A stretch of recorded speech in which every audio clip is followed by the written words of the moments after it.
Morning and welcome. Thanks for joining us here on News Now, here on News Central Television. Let's take a look at the top stories for this hour.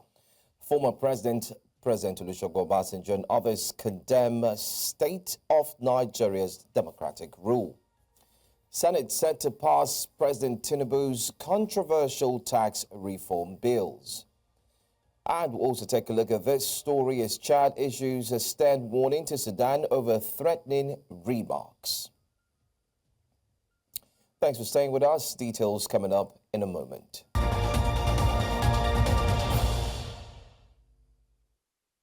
News now begins in Abuja, Nigeria's federal capital territory, where former President Olusegun Obasanjo has lamented what he calls the failing state of democracy in Africa. Speaking at the 60th birthday celebration of former Imo State Governor Emeka Ihedioha, Obasanjo noted that democracy has been redefined on the continent and that what was once a system of government for the people, by the people, has evolved into a system that serves only a privileged few. Obasanjo added that African leaders have abandoned the responsibility to serve the people and have instead embraced a form of representative democracy that prioritizes personal gain over public service. The former president added, "Today we have democracy, which is government of small number of people by small number of people over a large number of people who are deprived of what they need to have in life." End of quote. Well, let's also tell you that negotiations for a new political coalition aimed at challenging the ruling All Progressives Congress APC in the 2027 elections are nearing completion. This was confirmed by Saliu Lukman, a former APC vice chairman in the Northwest, who revealed in a statement on Monday that consultations are in an advanced stage, but no final decisions have been made. Lukman's comments follows last week's remarks by former Vice President Atiku Abubakar, who during a press conference on the state of emergency in Rivers State announced plans to form a coalition of opposition parties to unseat the APC in the next election. Lukman assured that once the discussions are concluded, a formal announcement will be made outlining membership, composition, program of action, and the framework for contesting the 2027 elections. In the meantime, the recently reinstated National Secretary of the People's Democratic Party, Samuel Anyanwu, has called for greater unity within the party, declaring that its internal crisis has been resolved. Speaking to journalists, Anyanwu urged PDP members to focus on strengthening the party, stressing the importance of unity as they move forward. He also advised party members involved in coalition talks ahead of the 2027 elections to reconsider their actions and instead prioritize rebuilding and fortifying the PDP. Anyanwu's comments follow last week's coalition announcement by 2023 presidential candidates, including PDP's Atiku Abubakar, Labour Party's Peter Obi, and former governor of Kaduna State, Nasser El-Rufai, a political alliance aimed at challenging President Bola Ahmed Tinubu in 2027. However, Anyanwu distanced himself from the coalition, stating he was unaware of any agreement led by Atiku. A pro-Fumara group under the auspices of Simplicity Movement has warned against a purported attempt to appoint sole administrators at the local government areas in Rivers State. At a press conference in Port Harcourt, the group, while expressing its willingness to work with the Rivers State sole administrator, retired Admiral Ibok Ete Ibas, in delivering good governance, however, noted that any attempt to extend the appointment of sole administrators to the local government levels would be tantamount to violating the Nigerian constitution. They affirmed that President Bola Ahmed Tinubu was unfair to Governor Siminalayi Fubara in his attempt to settle the political crisis in the state. Recognizing that governance is a continuum, we strongly advocate for the continuation of ongoing projects across the state, which were thoughtfully initiated by the suspended administration of Governor Siminalayi Fubara. We have received credible reports of ongoing plans to appoint sole administrators in the local government areas of Rivers State. We strongly condemn this unconstitutional move as it directly negates the provisions of the Nigerian Constitution. We have noticed a worrisome trend on various media outlets and social media platforms where certain bloggers notorious for blackmailing people to gain social media followers have been paid to carry out a viral smear campaign against Rivers State, falsely insinuating that there is bloodshed and killings in the state.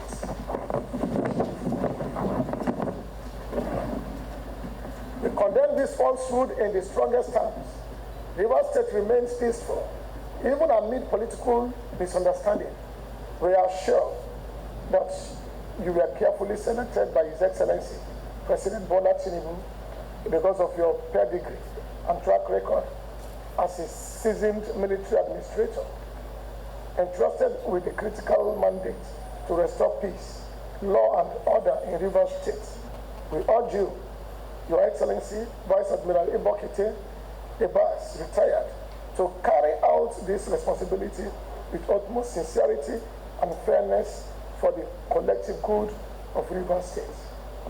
Just as you are assured in your inaugural address to the state that you are not in the state as a partisan actor or political competitor, but as a stabilizing force to restore governance and order, we appeal that you make the solemn promise, your guiding principle in the governance of our state within the period of your state. Well, let's still stay in Rivers State for now. A pro-democracy coalition under the banner of Concerned Nigerians in Defense of Democratic Governance has petitioned the Economic Community of West African States, ECOWAS, over the emergency rule in Rivers State.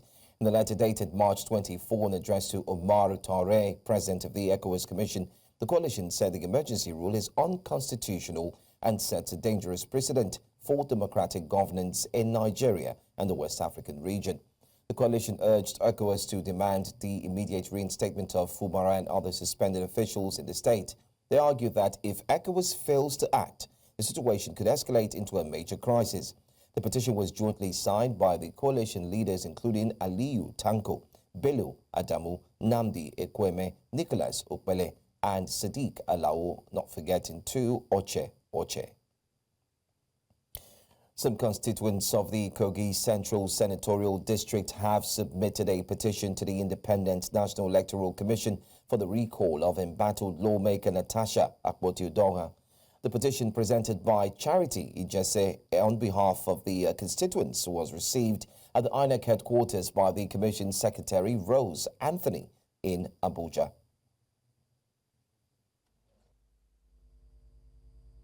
I think that we should separate issues from personality and leave Governor Yaya, former Governor Yaya Bello away from this matter, and also leave the sitting governor away from this matter. If you're saying that the state government, it's okay for you not to be in the party where the state governor is from, where the state governor is. But is it the state governor that sent her again to go and misbehave in the Senate? No. So we should stop making it look like it's a personal vendetta. This thing is common sense. This thing is reality before us. We cannot afford not to have a senator representing us in the red chambers. And we're now recalling her. So I don't know why anybody will even think that somebody needs to tell us. We are not robots. We are not cows. We know what we are doing and we know what we want. We elected her as a senator. And the same representatives and electorates are now saying that she can no longer represent us well because she has chosen her ego over her people. She has chosen emotions over logic. Like I always say, logic will always and always win over emotions. And the game is the game. Politics is politics. The World Bank Specialist Lead, Deborah Issa, says her team is in Abia State to study what she describes as HOPE, which stands for Human Capital Opportunity for Prosperity and Equity. During a visit to the governor of Abia State in his country home in Vosi-Sialangwa, South LGA, she pledges World Bank support in the education and health sectors. Governor Alex Otti highlighted some of the reforms the government introduced in the education sector to make it more attractive and rewarding.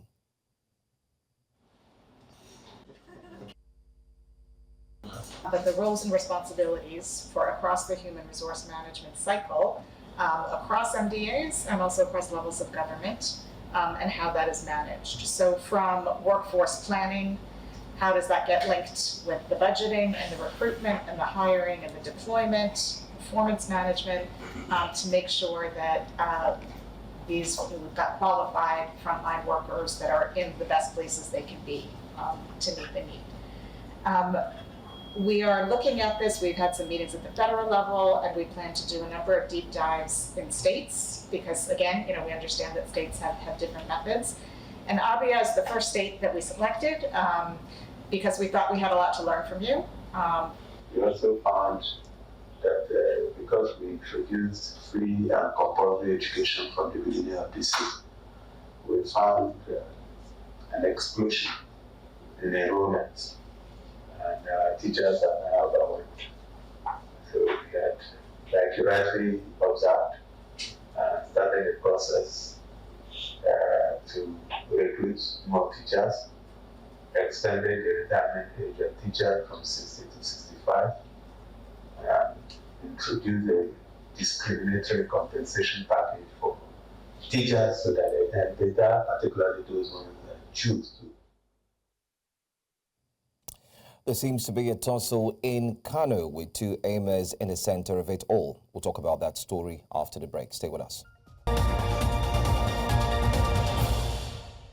Welcome back and thanks for joining us. There is palpable tension in Kano State following parallel Durbar festival scheduled to hold by contending emirs Aminu Ado Bayero and Muhammadu Sanusi II for the upcoming Salah celebration. This follows a prolonged emirate tussle in the ancient city, which is currently before the courts, but has not stopped both contenders, though supported separately by the federal and state governments, from mapping out their plans. News Central's Emmanuel Bagudu files in this report. The post-emir Aminu Ado Bayero arrives his Gidan Nasarawa Palace after attending the convocation of the University of Calabar, where he is the chancellor. While Bayero returns to prepare for his iconic Hawan Salah, Hawan Dawshi and Hawan Nasarawa processions built for the first, second and third days of Shawwal 1445 AH, his rival and reinstated emir, Muhammad Sanusi II, is already reaching out to all the state traditional rulers for the prestigious Hawan Durbar on Salah Day. This has caused unnecessary tension in the state, as supporters of both emirs have resolved to follow their principles, saying that they will not tolerate any interruptions, a situation that will need to be handled with caution. zaka nemi ka nemi rigima in kai haka ka nemi tashi hankali shi ma wanda yake san masoyinsa ya tsaya a gurin masoyinsa yayi abin da yake so ya faranta masa ya masa addu'a Allah saki shi lafiya duk wanda Allah bai shari'a ya samu goyon ba shari'a za mu bayan sa mu Kano mahaifin mu ce ana kaife mu kowa zai nasa mu mun fi son kowa a bashi ya nasa abin Sanusi ya nasa amma abu Aminu ya nasa amma kowa ya raba hanya kan wani ya biyo hanyar wani. You that are supporting Ado Bayero, you should support Ado Bayero. And for you that are supporting the other person, you support the other person. You should not include anything that has to do with violence. Because at the end of the day, if you include violence inside, it will result to nothing but lose. We only lose. Some believe any form of violence during the Durbar celebrations may put the state at risk and may be forced to go the route of Rivers State, which is currently under state of emergency. Idan aka ce abin da ya faru a Rivers ya fara jihar Kano, mu al'umma jihar Kano mu za mu koma baya. Domin ba mu da hanyar da za mu samu kuɗi kamar Rivers, tunda mu harkar mu 'yan kasuwa ne mu, ba mu da ina ake aji kaya mu sauke a ba mu kuɗi, sai an kawo daga Lagos an sauke anan za mu samu kuɗi, saboda haka mu kasance mu gada. Idan an yi hayaniya kan hawan sallah ko tsakanin magwaban Sanusi da na Aminu Ado an yi hayaniya an samu kafiyu to mu muka cutu. For the people of Kano, the Salah celebrations are incomplete without the Hawan Durbar Carnival. And they are calling on the two royal fathers, Muhammad Sanusi II and Aminu Ado Bayero, to conduct this exercise in peace, to control their supporters, to avoid any breach of peace in the interest of the state. In Kano for News Central, Emmanuel Bagudu. Well, talking about the ongoing tussle right there, News Central's correspondent Emmanuel Bagudu joins me right now this morning to look at the situation currently ongoing in the state. Emmanuel, you visited the Gidan Nasarawa Palace of Aminu Ado Bayero, as you mentioned in your report, coming all the way from the south and going back home, as well as you also visited the Kofa Kudu Palace of Muhammad Sanusi II. What did you find, especially, that could be amusing regarding the tension that's associated between these two emirs ahead of the Salah festival? Yes, the two emirs are actually preparing for the Salah carnival in earnest. In fact, both of them are seriously moving up and down. I visited the Ouagadougou Bayero's palace, where he arrived from the University of Calabar. Of course, he's the chancellor of the University of Calabar. He's not returned from their convocation, and he swiftly moved into a closed-door meeting with his people to continue preparations. Already, he has written to the DSS, he has written to the Commissioner of Police that he's going to hold his Hawandoshi Hawan Salah Carnival on the 1st and 2nd and 3rd day of Shawwal, which is 1st, 2nd, and 3rd of April. And of course, his rival, Mohammed Sanusi II, has already written to all the district heads, and the Emirate Council is in support, is the one coordinating that. I visited the office of the Emirate Council yesterday, who directed me to the office of Dang Awal, who is the chairman planning committee of the Daba, and they are both also planning for that particular celebrations, which is supposed to be a procession on the streets of Kano, where the emir will go around the city and then later go and pay homage to the governor of the state. Now that particular event actually shows who has the control of the traditional institutions of Kano, and that is a show of rivalry that is causing tension in the state, and the citizens are not finding it funny. And for other citizens, they believe that it is a Game of Thrones that is amusing to watch. You had the second speaker there saying that both emirs should be allowed to go out and do their carnival so that we see who is popular. So it's so mixed up, and it's trickish, and it's a kind of causing unnecessary tension in the state. But of course, we heard that the case has been taken to the Court of Appeal. We expect a judgment today by afternoon from the Court of Appeal, who will decide who is actually qualified to carry out that particular traditional responsibility of Daba. Yeah.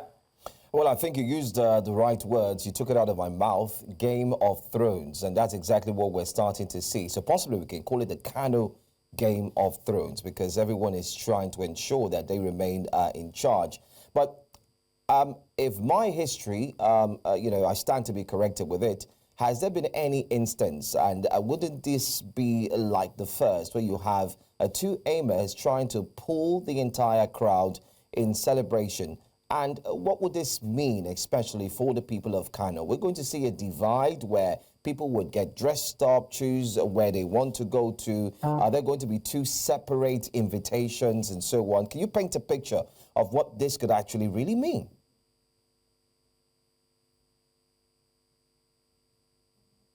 Yes, you are very correct to say this is unprecedented. This is the first time. The reason why this is happening is because we see a show of federal might in this war. Because yesterday, we visited two palaces. We saw a heavy presence of military equipment, military soldiers, DSS, police officers guarding Emir Ouagadougou Bayero, who is of course being backed by the Federal High Court, who was installed by the former governor Abdullahi Ganduje. Of course, we saw that acknowledgement letter from the Commissioner of Police, from the DSS, and that signifies protection. Mohammed Sanusi II doesn't have that kind of protection. He doesn't have that kind of protection. You can only see vigilantes in his palace. And then I visited that palace yesterday. I only saw one police officer at the gate without even a gun. So there's a show of federal might. It's a show of federal might. There's a show of dichotomy between the state government and the federal government. Of course, Sanusi has the support of the state governor, the Emirate Council, and then Bayero has the support of the federal government. Of course, the immediate past governor Abdullahi Ganduje, which is very obvious. Of course, we have seen, the honorable, the Deputy Senate President, who is from, of course, the APC extraction, of course, coming into that particular palace or frequenting that palace. That is not been that is not the case in the case of Sanusi. There's a difference. There's a clear dichotomy between the federal and the state government, which is the reason why we are having tension in the state. Of course, because you go to the palace of Ouagadougou Bayero and you see a heavy presence of military and DSS officials and police officers, but you won't see that in the case of Sanusi. So it is a case of is a first of its kind. We have seen emirs being ejected out of the Kofokodu Palace. And we're seeing this happening. And of course, we're not surprised because we know that, of course, there has been a rift between, of course, the political, because politics have come into it. So this is the reason why we're having this unprecedented kind of crisis, because it is politics, and there is a show of federal might. The respondents, you heard that from the voice of the Kano citizens yesterday, who are calling on their citizens to be calm. If you want to support your partner, your favorite emir, you support your favorite emir. Don't encroach in another person's space, because it is clear show of power. Yeah.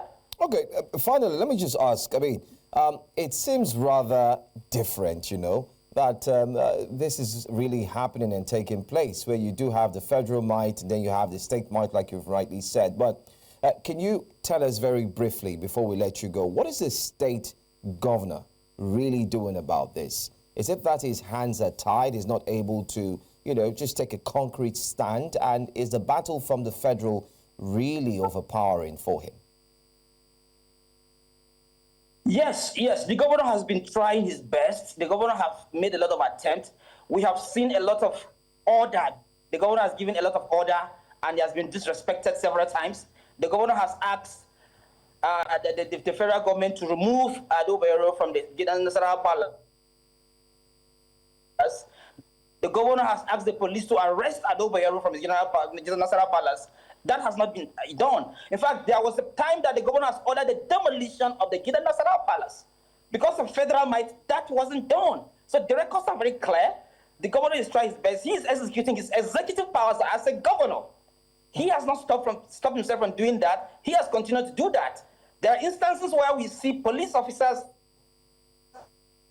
going to block Mohammed Sanusi II from going out to perform a function. We reported that happened sometimes in December. The governor, I don't think his hands are tight. He has been giving out the orders. He has been giving out orders several times, over and over again. Different commissioner of police. Remember, we had Gumel. We have outgoing commissioner of police, Salman Garba. We have a new commissioner of police that just came, Ibrahim Traoré. He has not stopped from giving those orders when the need arises. We expect to even see most of those orders in the coming days as the SELAP proceeds. So I would say that the governor will continue to do his executive powers. He has not stopped doing that. Sometimes if he has reason to even go to the palace of Sanusi, he goes there, because that, as far as his office is concerned, that is, the traditional council is subservient to the state government. So he believes that the federal government doesn't have anything to do with the traditional matters, and that has motivated him to continue to execute his executive powers. And I don't think that, from what I'm seeing from the governor, I don't think he's going to be intimidated. I don't think he's going to stop giving those orders as far as the emirate also is concerned. Yeah. I want to say thank you so much, Emmanuel Bagudu, for shedding more light on this. And it's very interesting to note that, you visited both places, both palaces, and then you've seen what many haven't seen. I wish we had more time. I'd love to ask so many questions, but breaking it down, that there's one policeman on one side without a gun, and the other one is fully indeed guarded, sparks a lot of thoughts in the minds of Nigerians. Thanks for your time, by the way. We'll talk to you pretty soon when we need more updates. Thank you. Let's move on now to our next story and quickly tell you that the Minister of the Federal Capital Territory, Nyesom Wike, has gifted the FCT Muslim community 10,000 bags of rice for the upcoming Salah celebration. The minister, who was represented by his Chief of Staff, Chidi Amadi, during the ceremony in Abuja, says that the gesture of goodwill is a support from the FCT administration to Muslim faithful in the Federal Capital Territory.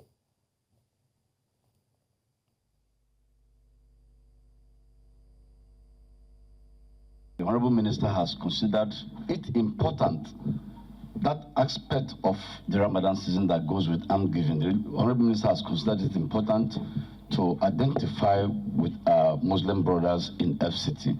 He has especially provided over 10,000 bags of rice to be distributed to the various religious leaders, religious associations and groups. And here we are today to ensure that that directive and that provision is formally handed over to the recipients.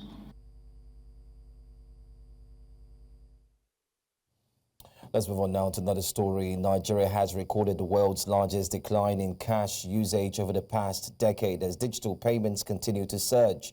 While this shift has made transactions easier for many across the country, it has also left some struggling to adapt. Our correspondent Joshua Marayi was on the streets of Abuja and gave us this report. Take a look. According to a new report by global financial institution WorldPay, cash transactions in Nigeria are fallen by 59% in the last decade, more than any other major economy.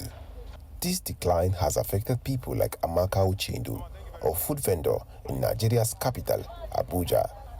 With fewer people carrying cash, she has had to migrate to digital payments. I prefer cash. Why you prefer cash? Because when you go market, you buy what you want. If you do transfer, they go high the price. But then with cash, they will sell normal price for you. Okay, but people don't pay you through transfer before. They pay. You don't ever get issue with where it bounce back? Yes, they will tell you that they have transferred. Meanwhile, there's no money. They think no transfer anything. And now they lose.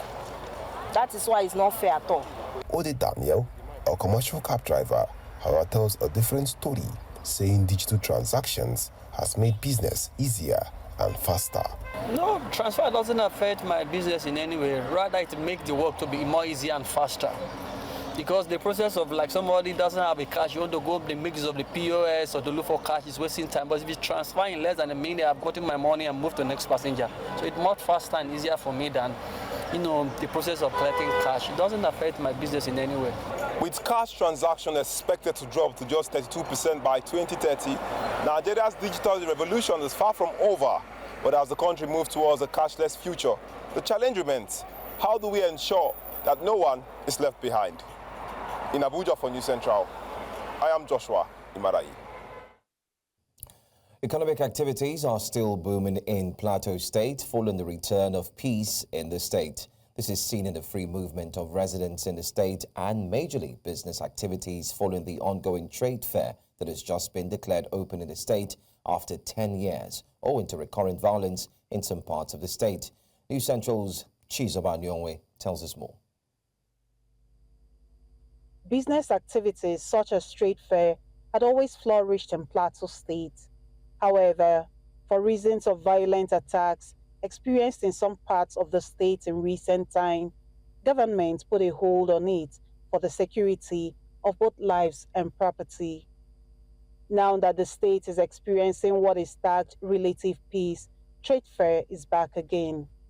Participating at the fair are some traders from neighboring countries and within the states of Nigeria. We come for a trade fair. Actually, there's nothing happening in Jos. It's a very peaceful place, and we are also enjoying the environment, the weather, and the good living. People are living very comfortable and free. Mun zo daga ƙasa ta Nijar, alhamdulillah mun zo mun kawo muku kaya kala-kala. Sakamakon yanayin yadda muke ji ana Jos sai a hankali mun zo alhamdulillah mun samu garin ku lafiya lau. Mu ba mu da wata matsala tsakaninmu da su alhamdulillah. We come from Kano State. We come to this trade fair what they have now. Before, we were fair to come Jos because of we hear the crisis and some other things what they happen for Jos. But now, please don't come. Capping these thoughts are some stakeholders in Plateau State. We must appreciate the efforts of the security because without them, we couldn't have gotten to this level. Particularly the Operation Safe Havens, the immediate past commander.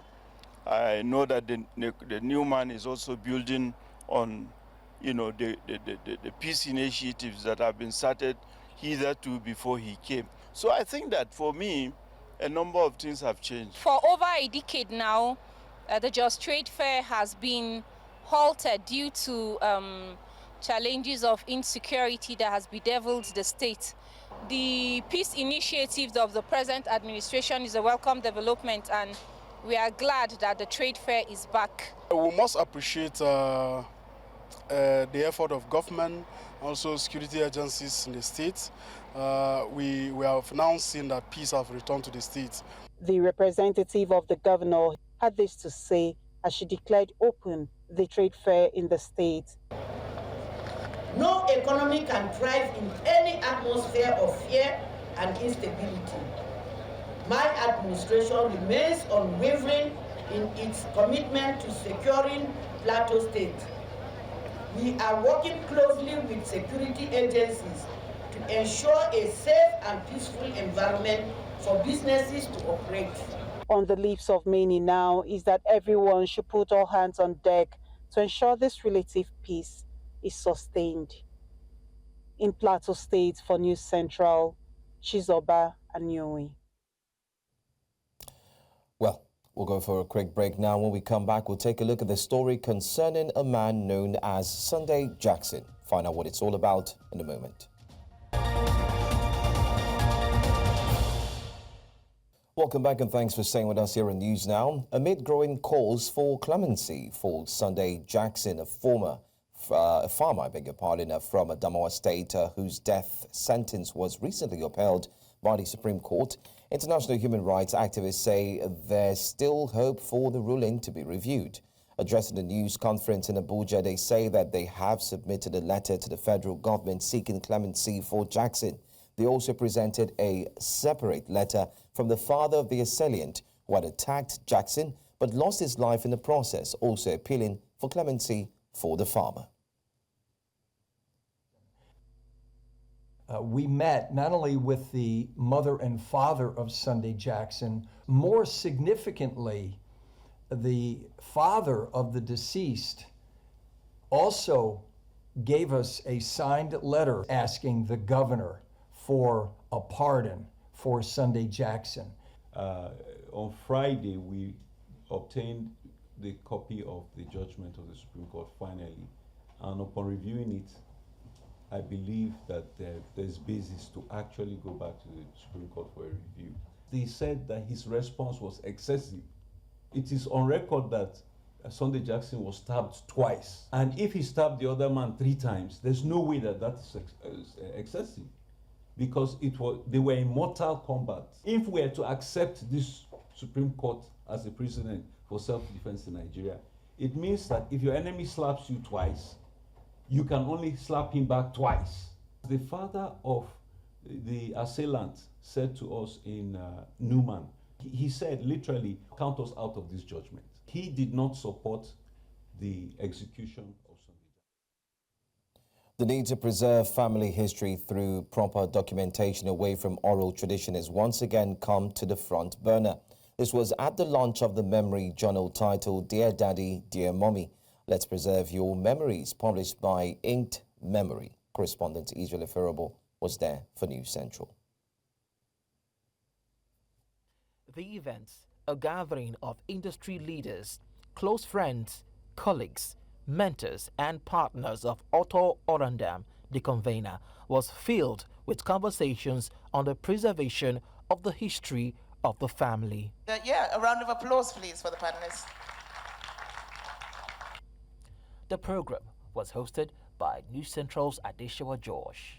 Ladies and gentlemen, please put your hands together for her. Chair of the occasion, former Justice of the Supreme Court of Nigeria, Amina Ogie, told the gathering what she feels about the initiative. This is a wonderful idea. It's a wonderful thing, and we're hoping that when we launch it, that we go back and go back to because if we build a strong home, if we have that strength from home, if we are whole and full at home, when we go out, we carry it with us. What we carry is what we touch with others. If you don't have it, you can't give it. Otto Orandam, the publisher of the book Dear Daddy, Dear Mommy, Let's Preserve Your Memories, said the idea of the book came from a place of pain. It's a very personal experience. It comes from a place of pain, which I would say has been converted to power, because I lost my dad last year. And losing him was a very traumatizing experience. He's one who told us so many beautiful stories. He had so much history. He was 83, actually almost 84. And we told him, Dad, don't just tell us the stories, write them.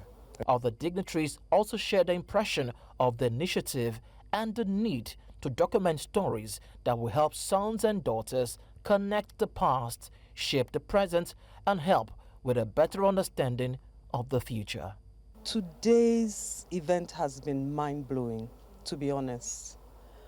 because the import of what Otto has established today will reverberate through several generations and will change the mindset of a lot of people. It will impact the measure of our recorded history. I think it's incredible. It's beautiful. The conversations were honest, genuine, and authentic on the importance of keeping the family legacy alive through storytelling. It has been phenomenal. It's life-changing, and I don't mean that just because I know Otto. I think it's very important that we document our history and that we actually lean on our parents to be able to understand what they've gone through, what our lineage is, and what our legacy will be. So this event has just been amazing. It just reminded me of how important it is to document history. Flagship journals for mothers and fathers would help our parents, old, young, document their stories. It has 360 questions across 10 chapters, one that would help you dig deeper into your family's history. And I encourage everyone to get a copy.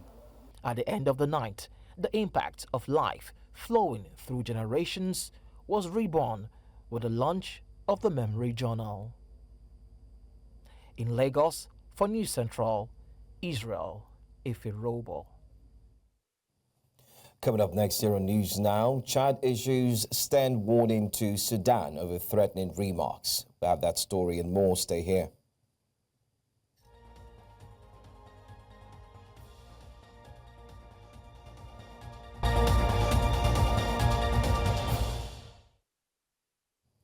Welcome back to News Now.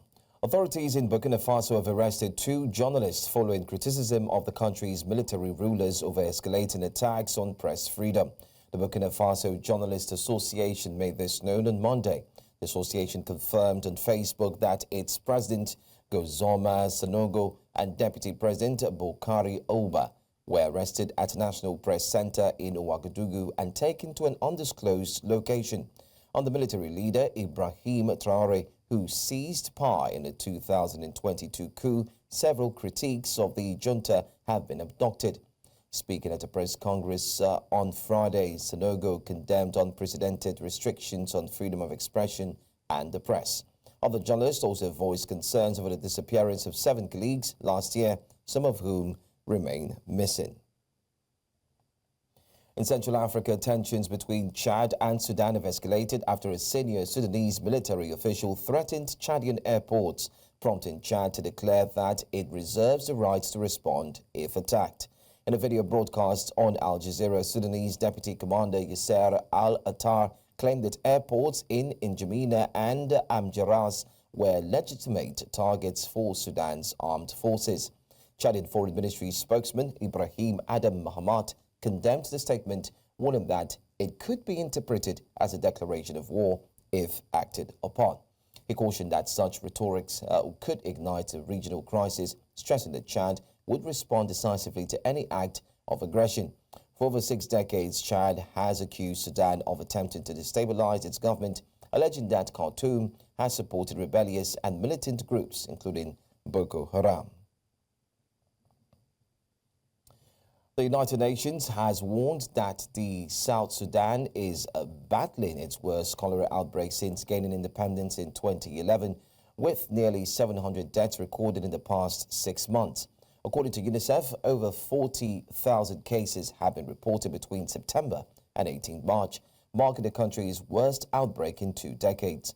The agency revealed that half of the cases involved children under 15, while 1/3 of the fatalities are children under 14. Despite its vast oil reserves, South Sudan remains unstable, plagued by persistent insecurity and fresh waves of violence between forces loyal to President Salva Kiir and First Vice President Riek Machar. Doctors Without Borders has also raised alarm, warning that the outbreak is spreading rapidly as thousands flee ongoing clashes. Well, still ahead here on News Now, Trump government accidentally shares Yemen war plan with journalists. Get the details of this story and more in a moment.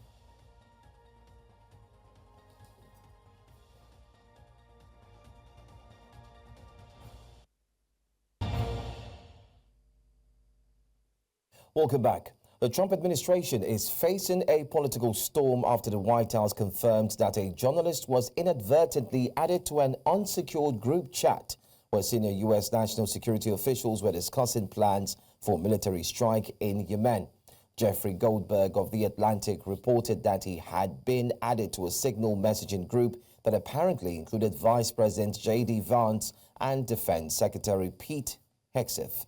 Goldberg said that he had seen classified military plans detailing U.S. strikes on Houthi rebels, including weapons, packages, targets and precise timing, all 2 hours before the bombs struck.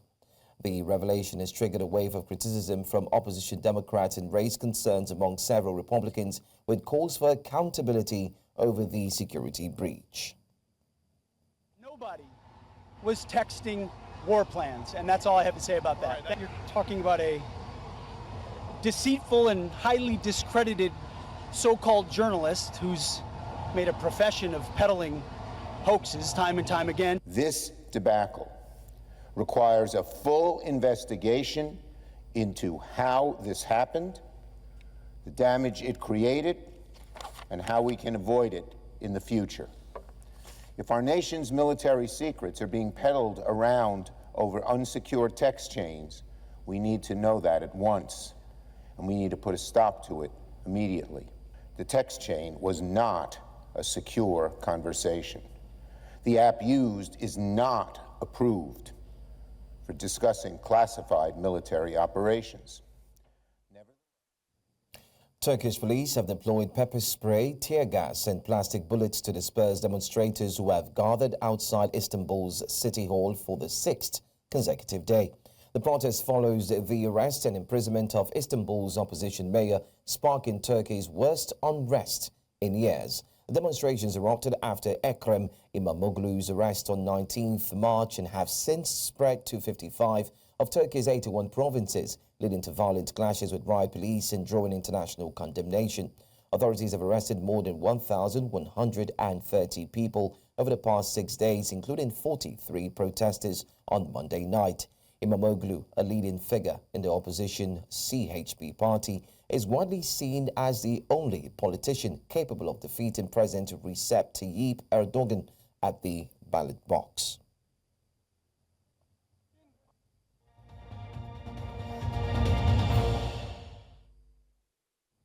Let's talk sports now. The Super Eagles of Nigeria are gearing up for a critical World Cup qualifier against Zimbabwe at the Godswill Akpabio Stadium in Uyo, Akwa Ibom State. Head coach Eric Chile says the team is focused on securing victory while speaking at a pre-match press conference on Monday. He emphasizes one game at a time approach, saying the priority is securing victory against Zimbabwe before thinking about future matches.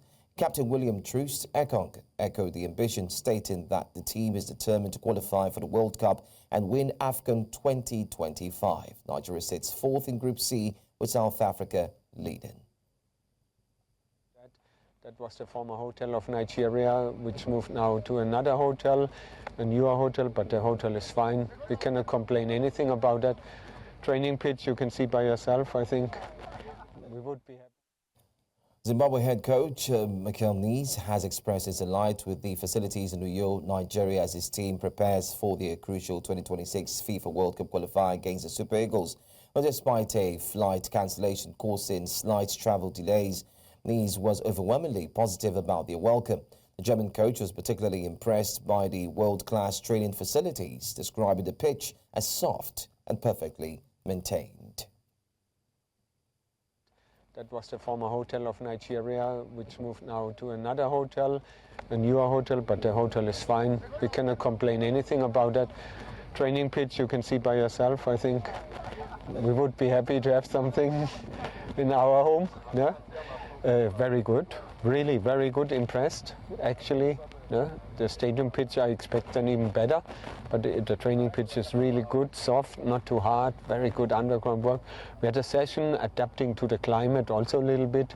We moved it to the morning, that we can have a longer break until the final. And that wraps up the news for this hour. Thank you so much for staying with us, but let's remind you of the top stories one more time. Former President Obasanjo, others condemn state of Nigeria's democratic rule. Senate is set to pass President Tinubu's controversial tax reform bills. And we also told you about Chad that's issued a stern warning to Sudan over threatening remarks. Do remember that you can be an eyewitness. Just send in your eyewitness reports to the WhatsApp number right there on the screen. You can follow us on all socials.